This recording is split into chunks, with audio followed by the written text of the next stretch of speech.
So again, we have the Bernoulli's equation. This is part 2. So we're going to solve two examples here of Bernoulli's equation, wherein I will be showing you a given in terms of dy over dx, linear in y siya, then magiging linear in x tayo mamaya sa isang example. Okay. So we have here dy over dx minus 2y over x equals y cubed sine x over x cubed. Okay. So let's review the pattern or the format for Bernoulli's equation. So sa Bernoulli's equation, meron tayong form doon na dy over dx plus p, diba, times y equals q. Then we have y raised to n. So isa natin na pagka meron tayong in terms of dy over dx. So that was dy over dx plus p, where p and q are functions of x or constants, times y equals q y raised to n. Ito yung Bernoulli's equation na reducible sa linear form. Pag meron ka ganyang pattern, diba ang ginagawa natin dyan, gagawin mo siyang linear in B. So we're going to transform that in another variable, yung linear in B natin. So linear in B, magiging katumbas niyan.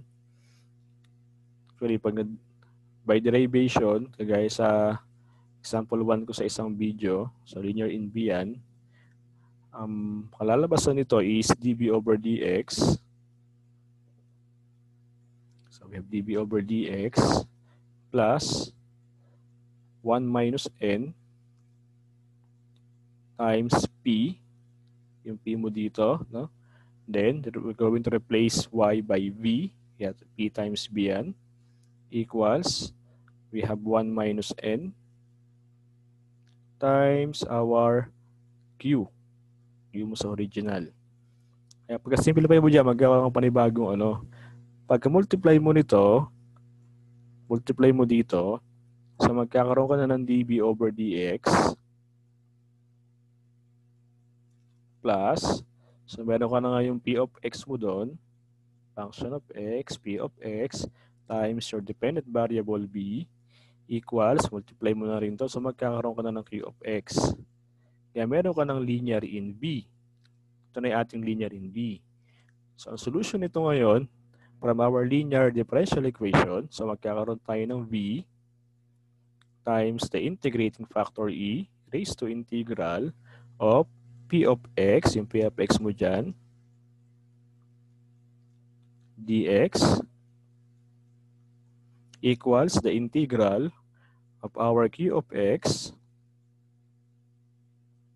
times the integrating factor e raised to integral of p of x dx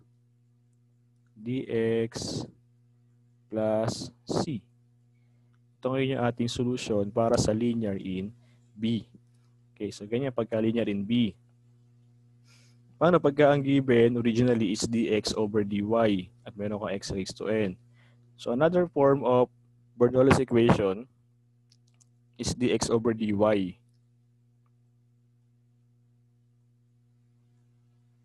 Ito ay p pa din, kaso times x naman dito. Equals.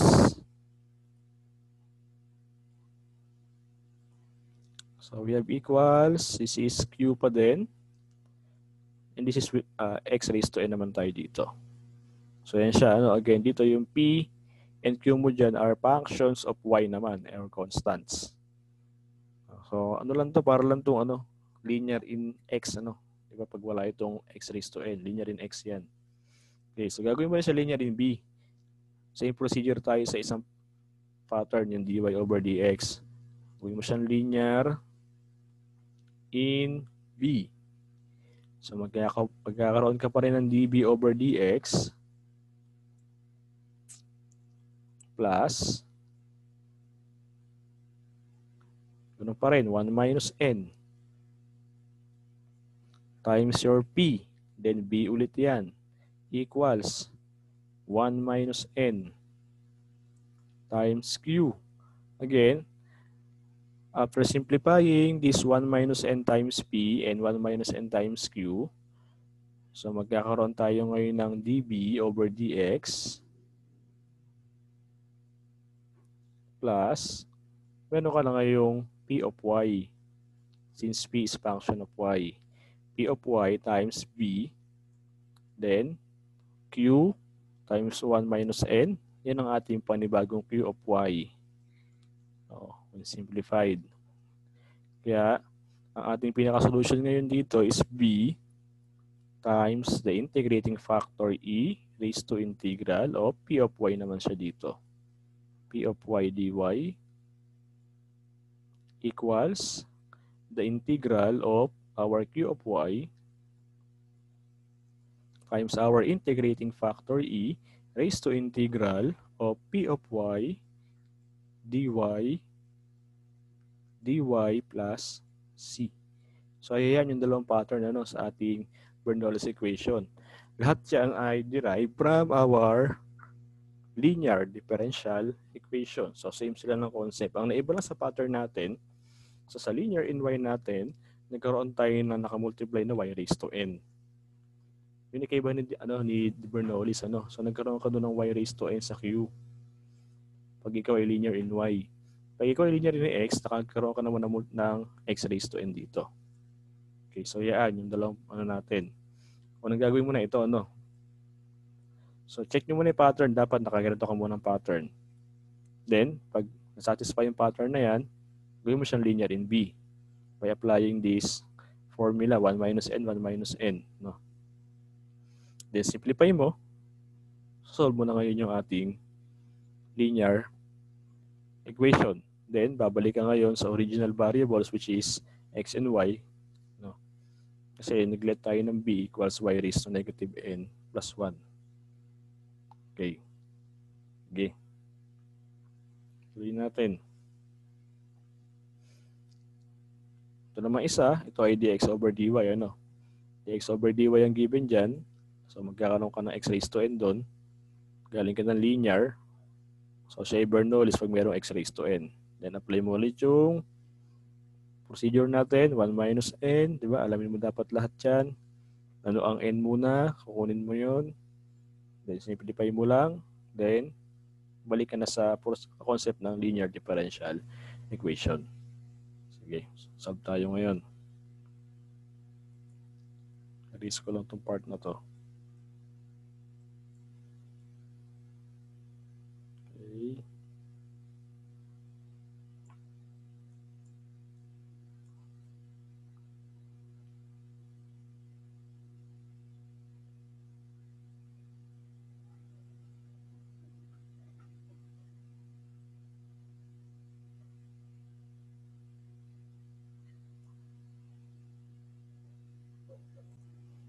Okay, so again, ito tayo sa part na to, So dapat siya ay dy, since dy over dx, dapat siya maging dy over dx plus p times y equals q times y raised to n. Okay, yusin natin. So hindi pa siya nakaganong ayos equation natin. So from dy over dx, solve na natin. So we have dy over dx. So para maging plus yun, gagawin natin plus and then negative. Negative 2y over x. Okay. Equals. So dapat q o q times y raised to n. So may y cube doon, ibukod natin y cube. So sine of x over x cube. Bubukod ko lang si y cube. So yan siya, sine of x times y cube. Isa pa, dapat yan, p, bukod natin si y. Kaya magiging dy over dx plus So, pag binukod si y, may iwan is negative 2 over x. Yan, negative 2 over x times y. So, equals, we have q, to yung ating sine of x over x cube times y raised to n. Okay. So, yan, nakaayos tayo ng pattern ng dy over dx plus p times y equals q times y raised to n. So, mula dyan, makikita natin na yung p ay equal sa negative 2 over x. And also, our q is equal to sine x over x cube. Ito pala, ano, teka, ayusin natin ba n. So, yun ay y cube. Is y cube. Then,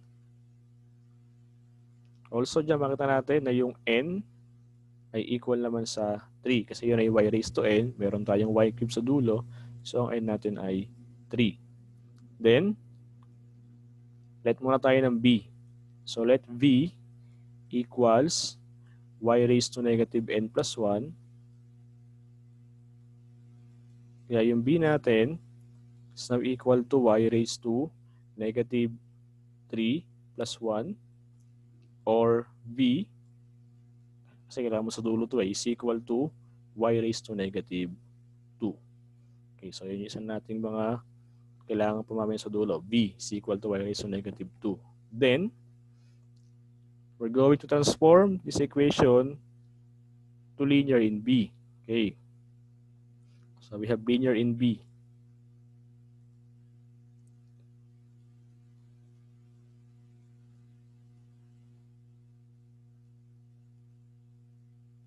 So in linear in B, so yun ay dB over dx plus 1 minus n times our P times V equals 1 minus n times our Q. So meron tayong Q, meron tayong n, meron tayong P. Okay. And meron tayo ngayon dB over dx plus quantity 1 minus n is 3, so 1 minus 3. And our P is negative 2 over x. Or write si V equals 1 minus n. And our Q is sine of x over x cube. Okay, simplify natin. Simplifying, dB over dx plus, this is negative 2 times negative 2 over x times b. So equals, paano ba given, ano? 1 minus yan, so 1 minus 3 pa rin dito. Equals negative 2, 1 minus 3 of sine x over x cube. So isa pa. So we will have dB over dx plus negative 2 times negative 2 is positive 4. So magiging positive 4 na yan over x. Nabukod pa rin si V equals. So we have negative 2. Pagsamahin na to, sine of x over x cube. Ito ngayon yung bago nating equation when simplified. Diyan mo na kukuhanin yung bago mong P of x and Q of x. So, kasi meron ko ng linear in V. Diba? This is dB over dx. So meron tayong dB over dx plus, this is our P of x times V equals our Q of x. Kaya meron ko dyang linear differential equation. So, linear in B. Meron tayo. Okay. Ito ay kanyang solusyon. B times the integrating factor equals the integral of q of x times the integrating factor dx plus c. So, okay. Sin natin.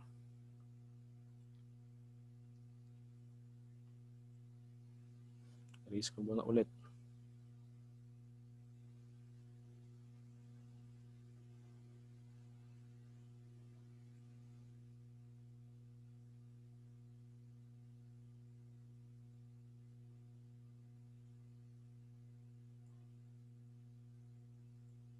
Okay. Now, we can see that our p of x, ulit ko muna.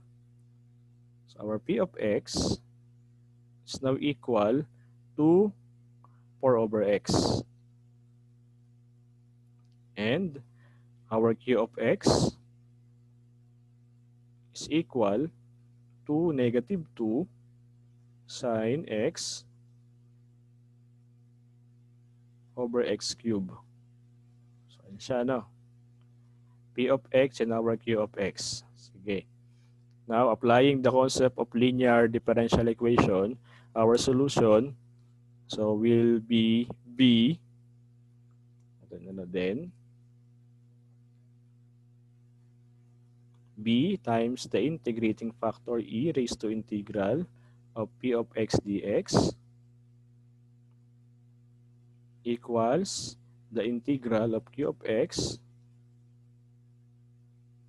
times our integrating factor e raised to integral of p of x dx plus c. Okay. So, palitan natin p of x sa q of x dito. And we will have b times e raised to integral. Our p of x is 4 over x dx equals the integral of q of x is negative 2.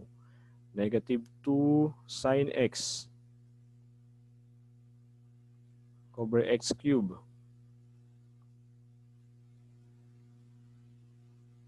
Then times our integrating factor e raised to integral of p of x. P of x is 4 over x. Then dx plus c. Okay. Ayusin natin muna, ano? So, gaya ng ginagawa natin sa linear, doon muna tayo kay integrating factor. Buo natin siya ng solution. Sige. So, our integrating factor,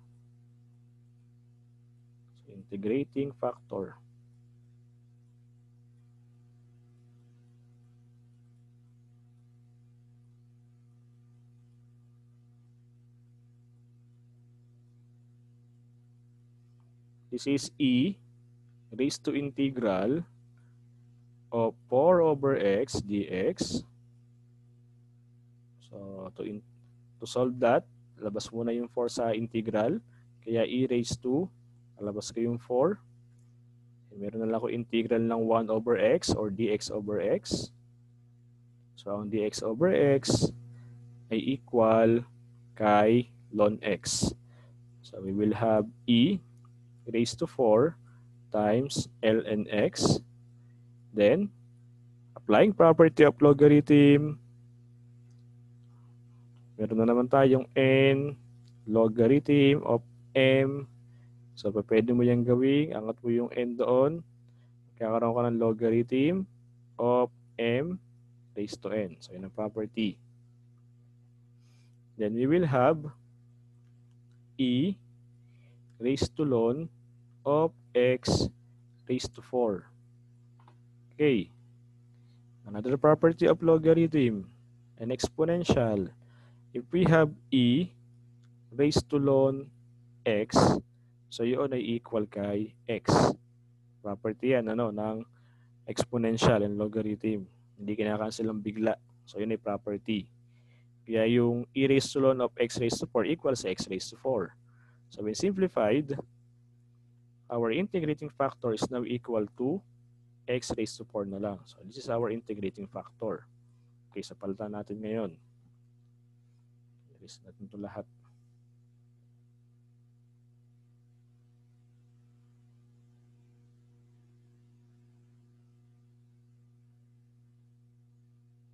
So ayan, ano. Simplify na natin si integrating factor. Doon na tayo ngayon sa solution ulit. Tuloy natin. Okay.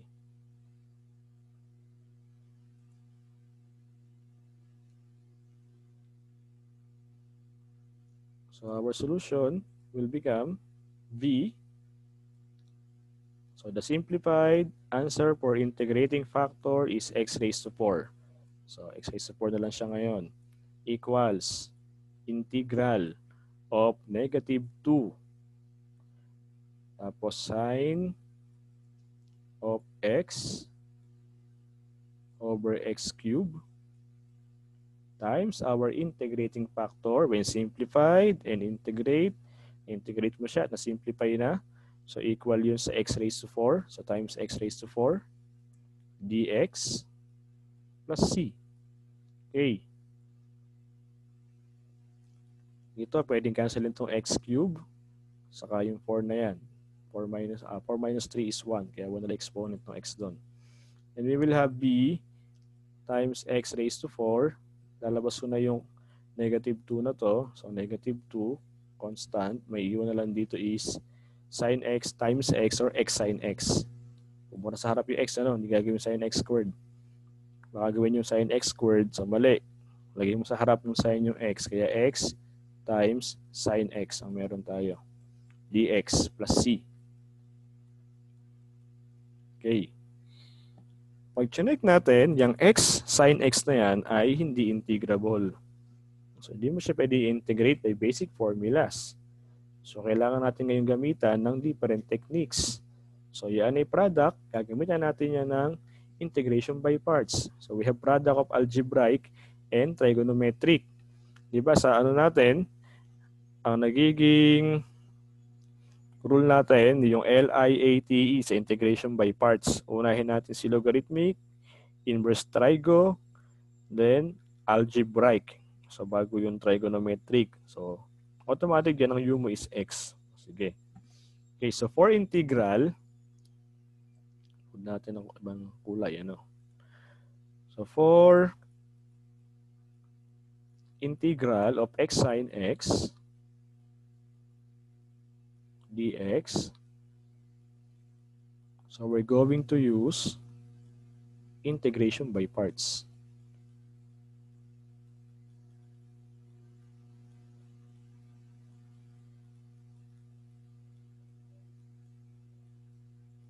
Okay, so yan tayo.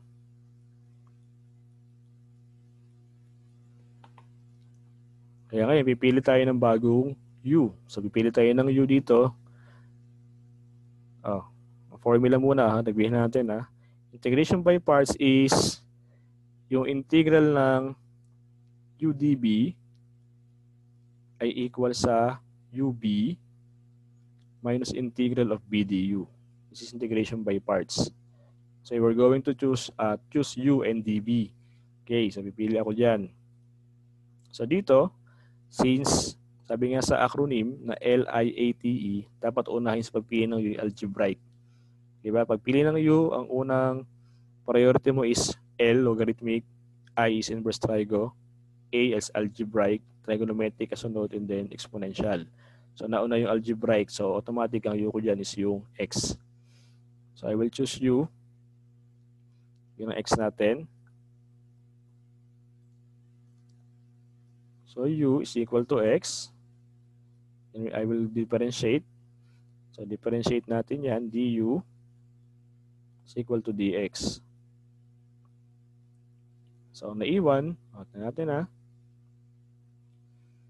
Meron kang x, sin x, at dx. So, ang u ay x. Ang may iwan na lang is sin x dx. Automatic siya ang db natin. So, db is now equal to sin x dx. To solve for b, we're going to integrate db. So, integrate db, integrate sin x dx. So, we can solve for b. Okay. So, paano ngayon to? Sin u du. Equal yan kay negative cosine u.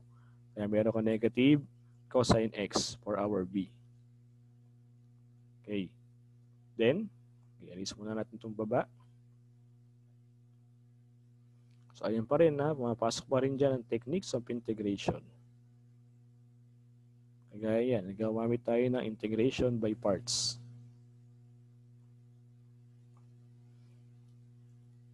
Then, we have b. Teka, ito ng kulay. So, we have b x raised to 4 equals negative 2.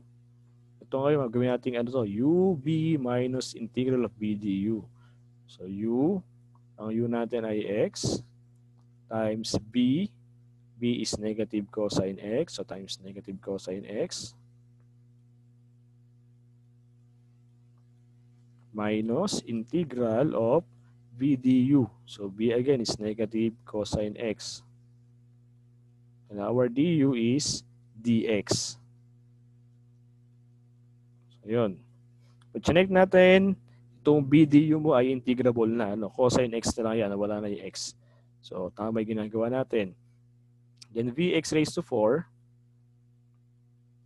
is equal to negative 2 times, multiply ito, magiging negative x cosine x.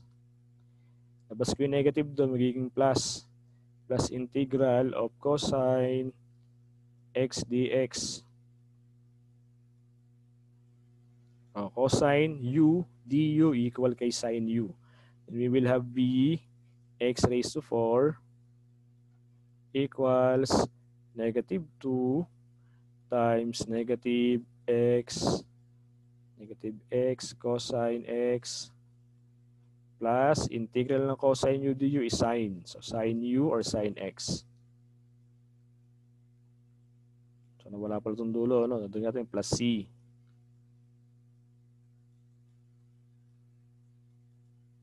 So, yun. Check nyo pa rin yung cosine u. Cosine u. Ang u mo ay x, ang derivative niyan ay dx. So, mayroon kang cosine u du. So, integrable siya agad. Okay. So, ayusin ko lang. Multiply ko lang sa negative 2. So, magkakaroon tayo ng vx raised to 4 equals sa magiging positive 2. Ay meron kang 2x cosine x. Then, magiging negative 2. So, minus 2 sin x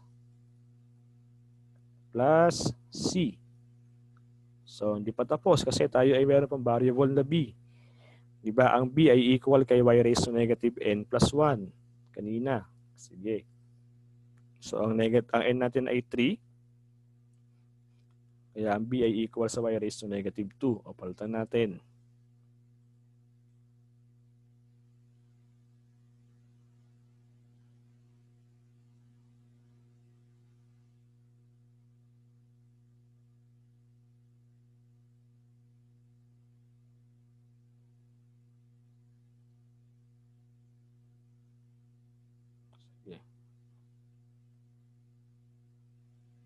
Okay, tuloy natin solution. Since b is equal to y raised to negative n plus 1 or negative 3 plus 1, kaya meron ka negative 2. So, magiging y raised to negative 2 times x raised to 4 equals 2x cosine x minus 2 sin x plus c. Or, simplify mo si negative 2, magiging 1 over y squared. So, magkakaroon tayo ng x raised to 4 over y squared. So, yan ay 1 over y squared. So, equals 2x cosine x minus 2 sin x plus c. Okay, so pwede natin i-cross multiply ngayon. C y squared. So magiging x raised to 4. Multiply mo doon si y squared equals the quantity of y squared multiplied by the quantity 2x cosine x minus 2 sine x. Teka, ano? Plus c times y squared. Okay. Plus c. Ito ngayon yung ating final answer. X raised to 4 equals y squared times the quantity 2x cosine x minus 2 sine x plus c. Or pwede din yan gawin mong 1 equals na naka-over sa x raised to 4. So, depende yan sa inyong pag-simplify. Okay, so ganyan, ano, gamit na gamit dito yung different integration techniques na ginagamit pa rin dyan. Kagaya dyan, ang kinalabasan ng ating simplified form is gagamit ng integration by parts. Okay, so ganun pa rin siya, Ngayon, kukunin nyo muna yung P, kukunin nyo yung Q, yung N, then yung B now equals sa y raised to negative n plus 1. Kunin mo siyang linear in B. Multiply mo ng 1 minus n yung P. Magiging P times B yun. Tapos equals sa 1 minus n of Q. Simplify mo lang. May bago ka doon P of X, Q of X, and apply the principle of linear. Okay, which is B e raised to P of X dx equals integral ng Q of X times the integrating factor e raised to integral of P of X dx plus C. Then simplify nyo na. So we have our final answer for Bernoulli's equation. Okay. So, doon tayo sa example number 2. Okay.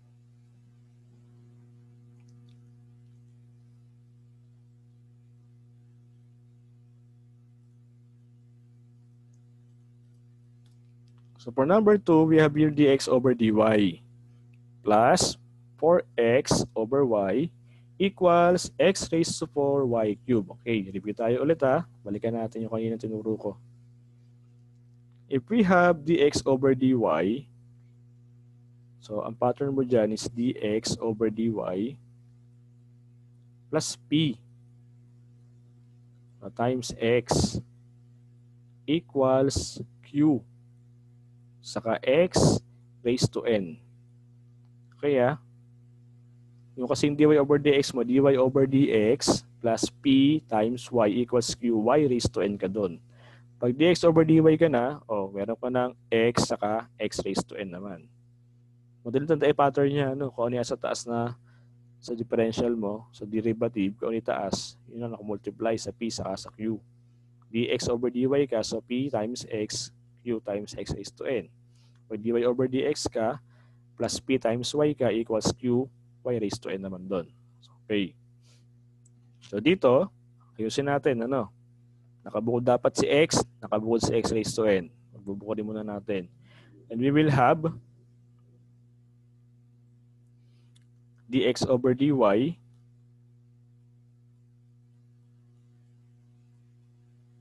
plus, bubukod ko yung x. Pag binukod ko yung x, ang may iwan ay 4 over y.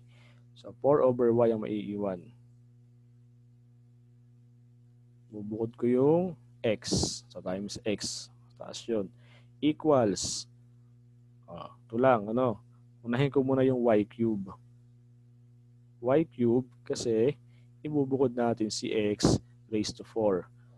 So ayan yung p at q mo dito ay functions of y.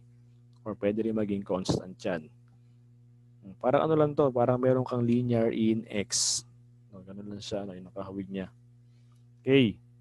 Ngayon, yung b natin dito is equal naman sa x raised to negative n plus 1. Kung y sa kanina, dito, mag-x naman dito. Okay. Ito si b. So, let b equals, doon pala muna tayo sa para kamukha ng procedure kanina, muna tayo sa mga p and q. So, meron muna tayong p. Ang p natin ay equal sa 4 over y. And we have our q equals y cube. And n, is now equal to 4. X raised to n. So x raised to 4 tayo, so ang n natin ay 4. Okay, then we're going to let v equals x naman dito, raised to negative n plus 1. O, kagaya kanina, sa isa kanina natin, dy over dx ka, y raised to n. So, ginagawa mo sa b is y raised to negative n plus 1. Kung ikaw ay linya rin x, p of x, p times x, q, x raised to n. So, let mo yung b equal sa x naman, raised to negative n plus 1. Then b is equal to x raised to negative 4 plus 1. Or v is equal to x raised to negative 3. Ito yung b natin. Kailangan mo yung mamaya sa dulo. Tandaan nyo, ang b ay x raised to negative 3. Okay. Now, our solution to make it linear in b, so ganun tayo. So, linear in b yung tayo ngayon. Pag nakuha mo na yung p, yung q, yung n, saka yung b natin, gawin mo siyang linear in b.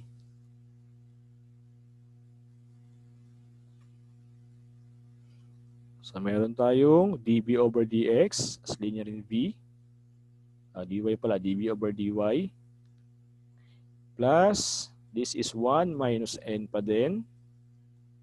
Then, p times b equals 1 minus n times q. Kaya ang kalalabasan niya, palitan na natin. Then, we will have db over dy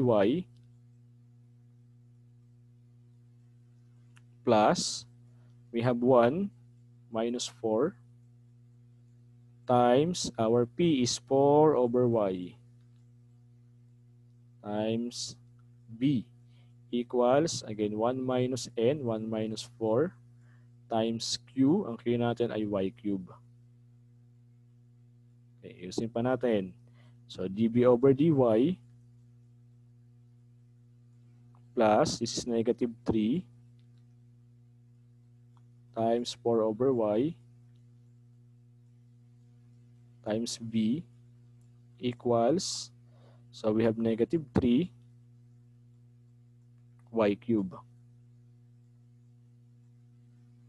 Okay, isa na lang. So, db over dy plus, so negative 3 times 4. Lagi nakabukod dapat yung b. Kaya mag-multiply natin ngayon is negative 3 and 4 over y. So, magkakaroon tayo ng negative 12.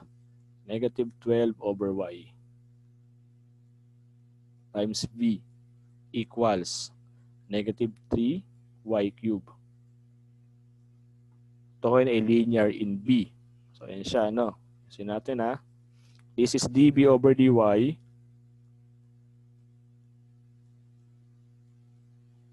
plus, meron kang function of y, p of y times v equals q of y.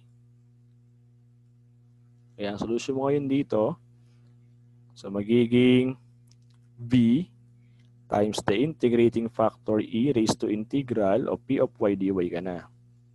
P of y dy equals the integral of q of y times the integrating factor e raised to integral of p of y dy plus c. Okay, so kailangan natin munang alamin ang p of y at q of y. Tuloy natin.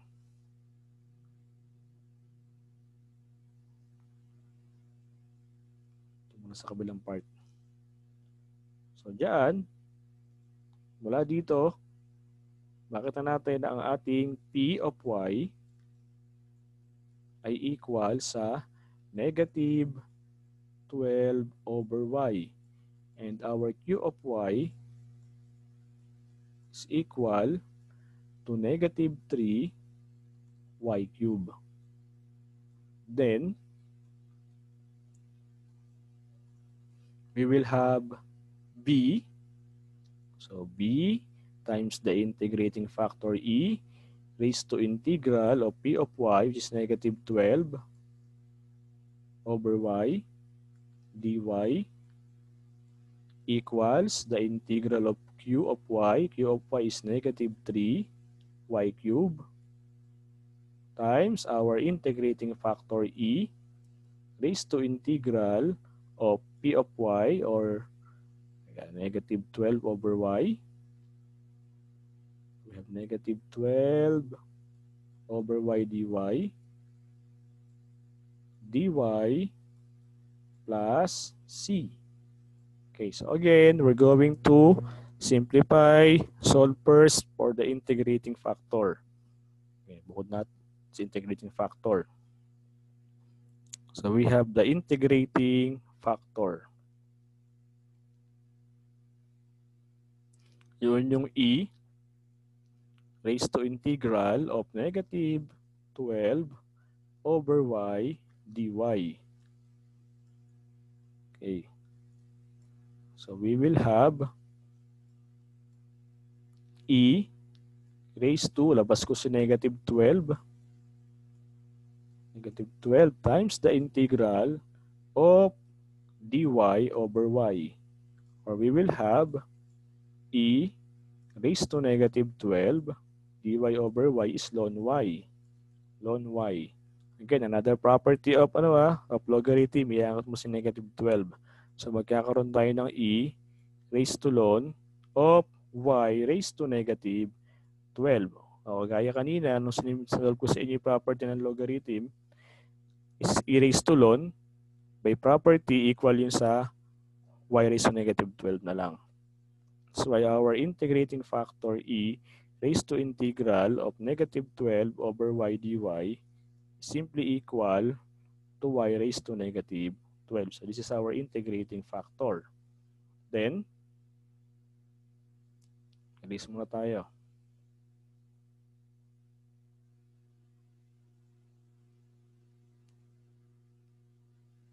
So we're going to replace the integrating factor, di ba, by y raised to negative 12.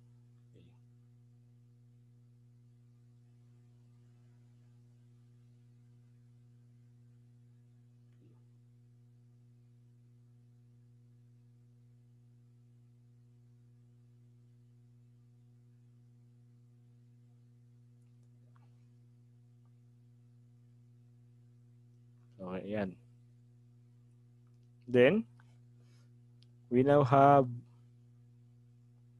so we will have b.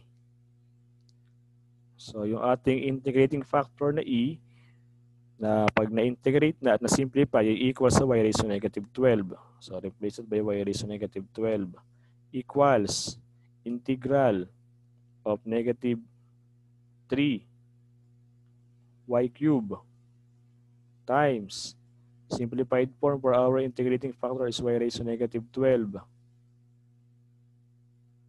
dy plus c. Okay. Ito, pwede mo itong ayusin.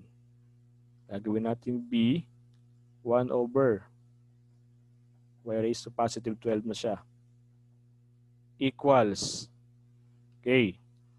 Ito ay parehas y, y cubed and y raised to negative 12. Pwede mo i-simplify at pagsamahin.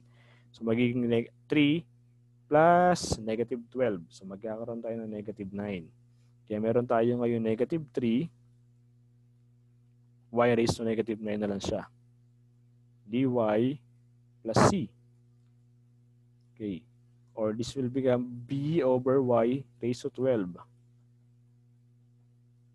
Equals, lalabas ko sa negative 3.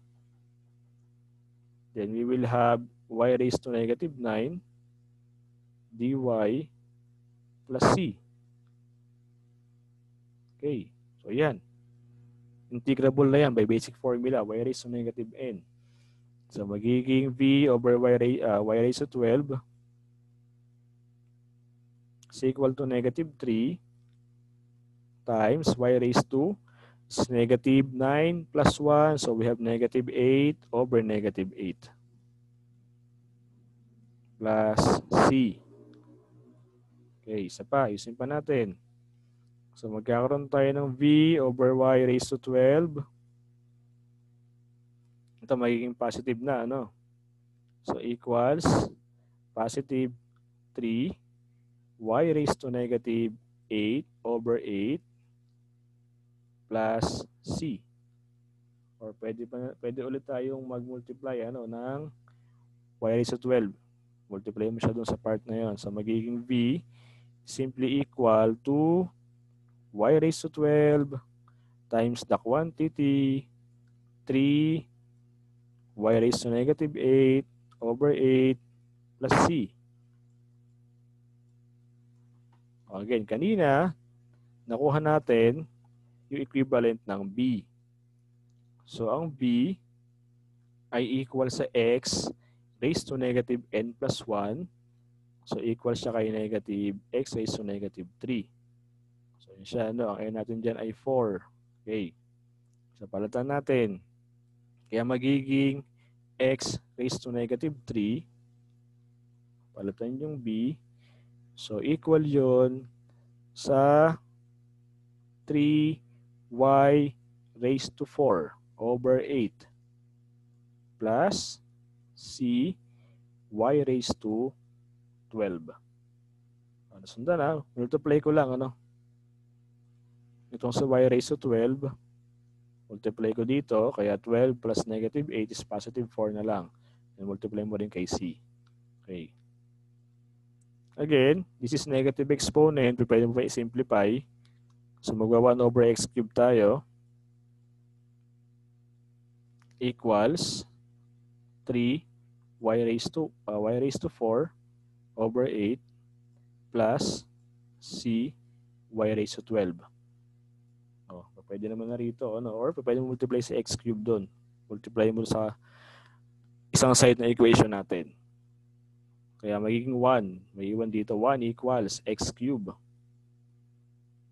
times 3 y raised to 4 over 8 plus C y raised to 12.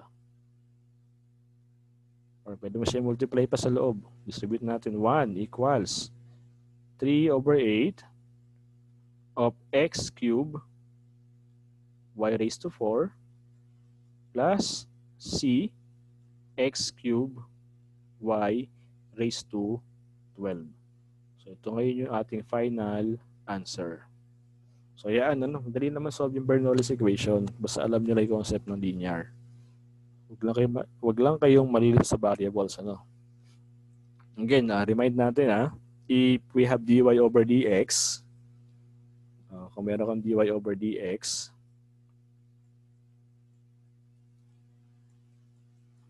yun ay p, di ba? Times y equals q saka y raised to n. Kung meron ka namang dx over dy, yan naman ay p times x equals q saka x raised to n ang meron ka dito. Okay. Dito, ang b mo dito ay equal sa y raised to negative n plus 1. Ang b mo naman dito ay equal kay x raised to negative n plus 1. So, yun ang pagkakaiba ng dalawa. Pag meron kang dy over dx and dx over dy. Again, same procedure lang, kukunin mo si P, si Q, then magiging linear in V. dB over dx ka dito plus 1 minus n times P times B equals 1 minus n times Q. Ito na, magiging dB over dy plus 1 minus n times P times B equals 1 minus n times Q. Makukuha mo yung panibago mo diyang P of x and Q of x, P of y, and Q of y para sa dx over dy. Then apply the concept of linear differential equation. When we're going to multiply the equation by integrating factor. So yan ang Bernoulli's equation.